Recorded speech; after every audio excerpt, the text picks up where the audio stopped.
Bonjour à tous et bienvenue sur ma chaîne. J'espère que vous allez tous très bien. Alors aujourd'hui, je vous retrouve pour vous présenter un oracle, le dernier né de Célia Mélesville, qui est une artiste française qui fait plein de jolies choses. Je trouve qu'elle a besoin de encore plus de soutien. C'est bien Destiny, tout ça, c'est super, mais on a Célia aussi en France et eh bien, il faut en profiter. Regardez, donc je vous présente le Little Ghost Oracle. Donc comme ça, on ne le voit pas forcément. Et donc, le coffret est un petit peu animé, un petit peu holographique. Donc l'année dernière, je vous avais présenté le bout tarot et le pochon,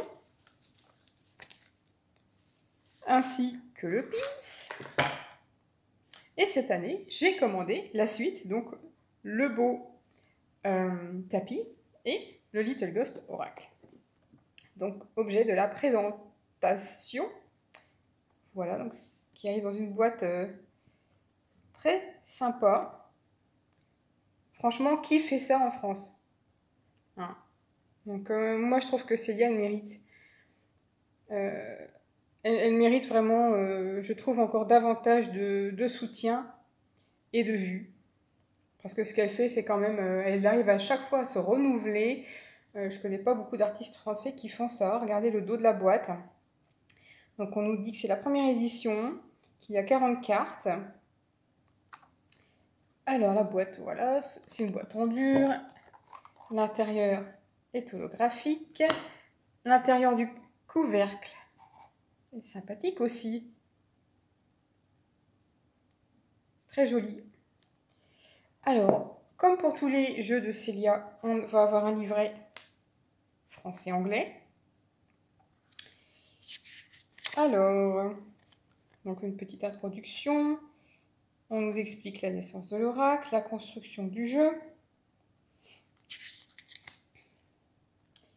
des conseils pour des tirages réussis, un petit mot sur les cartes renversées, et ensuite des exemples de tirage, donc à une carte, à 3 cartes, à 6 cartes, et le tirage du manoir. Donc évidemment, il s'alliera à merveille avec le bout tarot, mais pas que.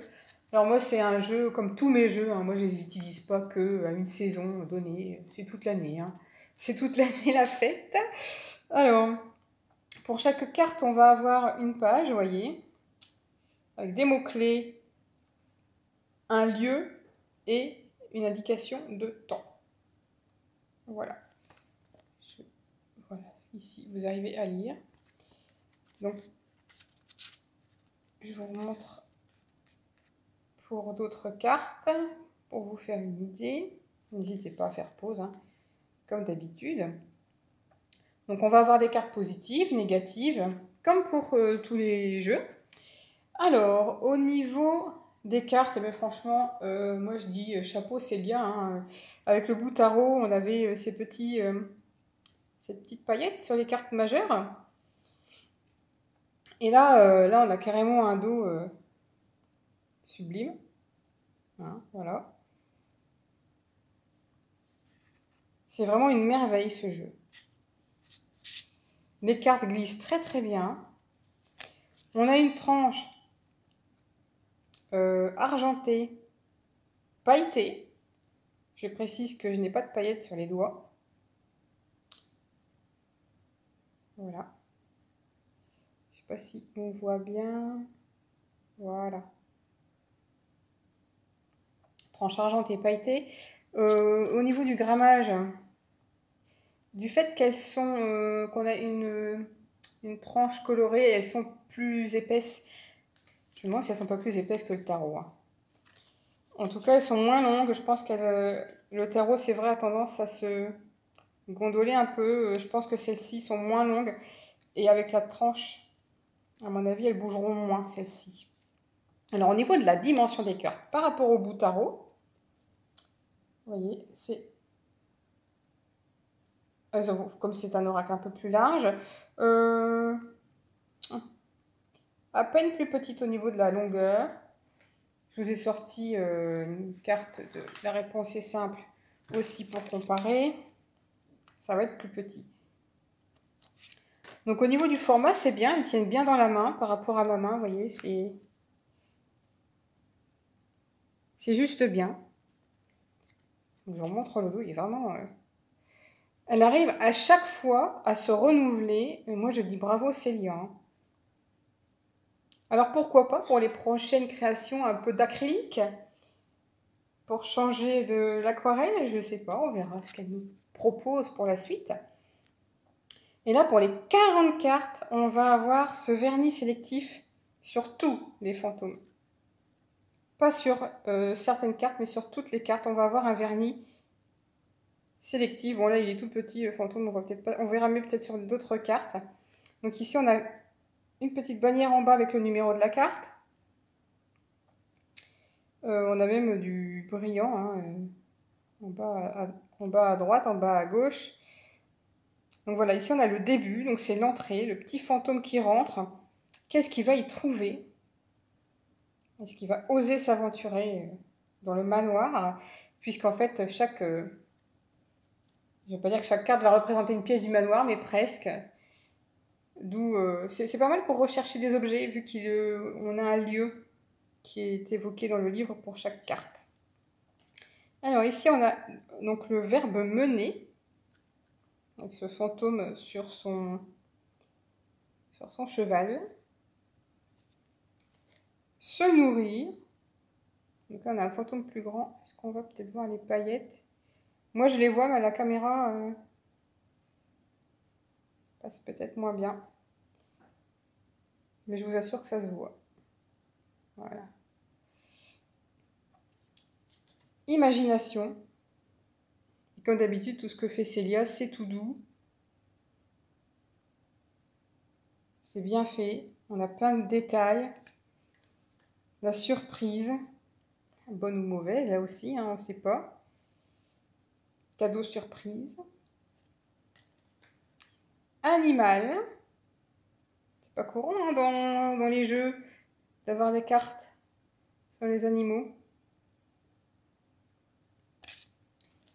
Se vêtir. Quelle image est-ce qu'on va donner de nous aujourd'hui? Le rituel. Le petit fantôme dans son bain. Se débarrasser. C'est vraiment, elle est rigolote cette carte.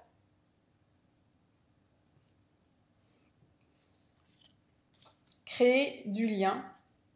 Enfin, un peu penser à la carte du jardin, du Lenormand. Le repos du guerrier. Vous voyez tous les petits détails qu'on peut voir. On a des potions, on a un lampadaire, une fenêtre, un miroir. On a vraiment un décor.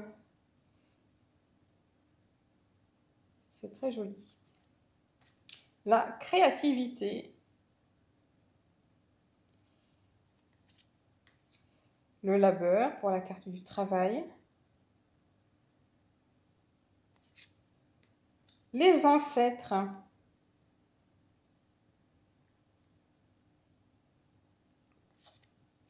L'évasion. Ici, on a une petite chauve-souris qui assiste à la scène. C'est marrant, je vois les paillettes, mais j'ai l'impression qu'à la caméra, on ne les voit pas. Le choix. La patience.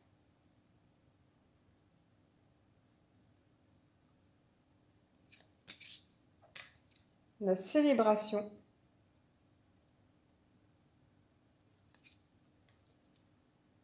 L'apprentissage avec Crypt School. Voilà, les enfants fantômes, bébés fantômes qui vont aussi à l'école. La carte de l'amour. L'espoir.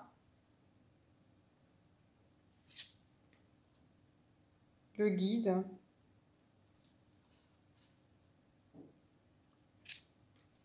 la fin, avec des couleurs splendides. Alors, par contre, je ne sais pas comment ici, les liens peuvent tenir, parce que moi, j'aurais tendance à penser que les liens vont être tranchés, hein, avec la faux. Donc, petit fantôme qui sort sa balançoire, faut qu'il se méfie, parce que la faux va peut-être trancher les fils. La voix, le réconfort,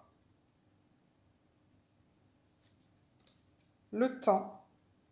On peut penser à la roue de fortune dans le tarot, avec tous ces petits fantômes dans le sablier. Carte de la chance. Ça, c'est toujours une carte qu'on aime bien avoir dans un tirage. Papillonner. La magie.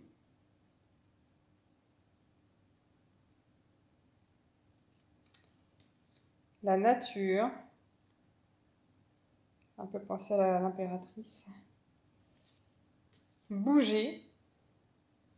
Avec le fameux van de Volkswagen. L'accélération.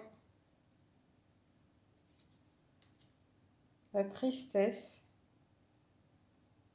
Vous voyez, on a des cartes un peu plus sombres, hein. C'est pas un doudou deck, même s'il est doux, les imperfections. Il dit les choses en douceur. Les excès. Le foyer.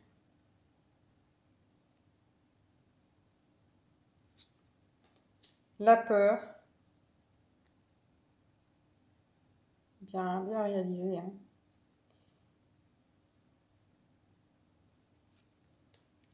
L'intuition.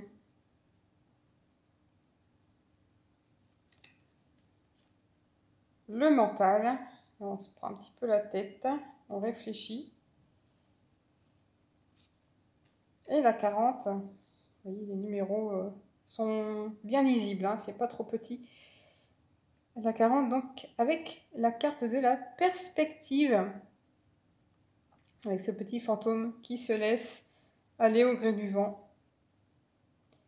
Ça fait un peu penser à la carte du pendu, hein. Voilà. Alors, les cartes glissant bien, elles se sont toutes éparpillées. Je voulais vous remontrer la tranche, mais là, je peux vous assurer qu'au niveau de la glisse, il n'y a pas de souci. Hop. Je vais vous montrer la tranche qui est vraiment magnifique. Et ce dos. Pour faire de superbes tirages. Donc, n'hésitez pas à me dire ce que vous en pensez. Mais bon, moi je dis chapeau à Célia. Merci de nous proposer toujours des superbes créations, des œuvres vraiment toujours abouties et bien réalisées. Voilà. Et moi je vous retrouve prochainement pour une nouvelle vidéo. Bye bye!